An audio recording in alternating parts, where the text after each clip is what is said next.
With the SendPulse landing page builder, you can add a payment button to your website to implement one-click payments for your products.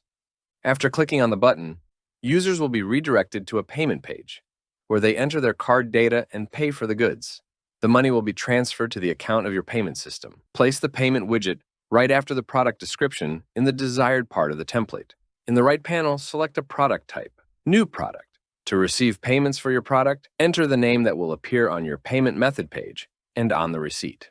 Courses. To receive payments, select a course from the list. Select a payment system to receive payments. To select multiple payment methods, click Add a Payment Method, and then click the pencil icon to set your price and currency. If you added multiple merchants for the same payment method, select a merchant from the second list. If you choose the LickPay, Monobank, or Fondi payment method, you can set up data transfer for the RST. You can select the Another Payment Method option if you prefer alternative payment methods. Select another payment method from the drop-down menu. Assign a name to the payment method and set your price. If a customer selects their own payment method, their request will go directly to your CRM system. You can also redirect users to a specific page after payment confirmation. Scroll down and select Additional Form Settings. Enter the link to the page that should appear after payment confirmation. You can also select a page from the drop-down menu. Select a payment type, indicated price or minimal price, and amount. A fixed price payment will be considered successful if a user paid the full specified amount. A minimal price payment will be considered successful if a user paid any amount that is equal to or higher than the minimum payment amount. Set up integrations with other services. You can also enter the name of your deal. Select the pipeline where your automatically created deals will be saved, and select the status of your deal based on its payment status.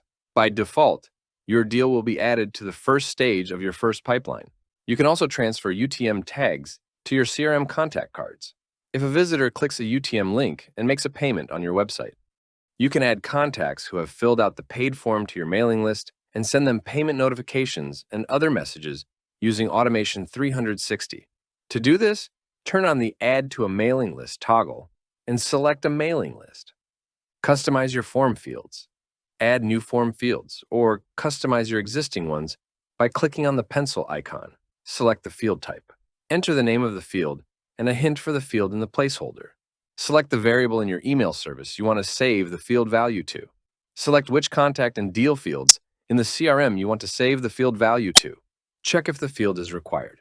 If it is required, the user data will not be sent until they fill in all the required fields. You can add a dynamic phone number mask in the phone input field type. Your form will determine a user's location based on their IP address and will add the corresponding country code. Users will be able to select another country code from the drop-down list. Customize the appearance of your form. To edit your order form, click Field Styles. You can hide field names and customize the appearance of your fields, borders and their color, text, background color, rounding, and size.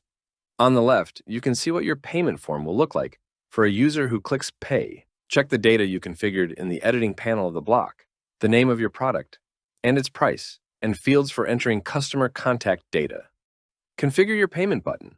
Click on the pencil icon and go to your payment button edit menu. Enter your text and description to be displayed on the button. Select your button style, primary, secondary, or customizable, and specify the size of the button. Set up analytics. You can transfer your goals from your form to Google Analytics and Facebook Pixel events. Click Analytics Settings. Turn on the Transfer the Goal to Google Analytics or transfer the goal to the Facebook Pixel toggle.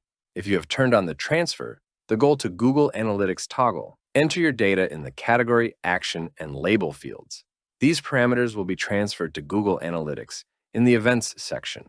If you have turned on the Transfer the Goal to the Facebook Pixel toggle, the purchase event with value and currency values will be generated automatically. You will be able to see it in the Events Manager in your Facebook business account. Every element has an ID that distinguishes it on the page. With it, you can add styles and scripts, show pop-ups, and track events for this element. To copy an ID, click it. To edit an ID, click the pencil icon. Before you close the website builder, check if you filled in all the widget setting fields correctly. If you have not filled in a field, it will be highlighted in red in the widget settings, and a warning sign will appear in the builder. A form with blank fields will not work. You can also view and export your payment history as a CSV file in the Account Settings, Accept Payments tab. You will see payment details, username, product name, price, date of last status change, and payment status. All payment statuses are given by the selected payment system. For more information, we recommend contacting the support of the payment system. You can also send webhooks to your system, notifying that the users have successfully paid for your products. Go to Account Settings in the API tab. Under the Successful Payment Webhooks section, click Create Webhook. Paste the URL you want to send the event to.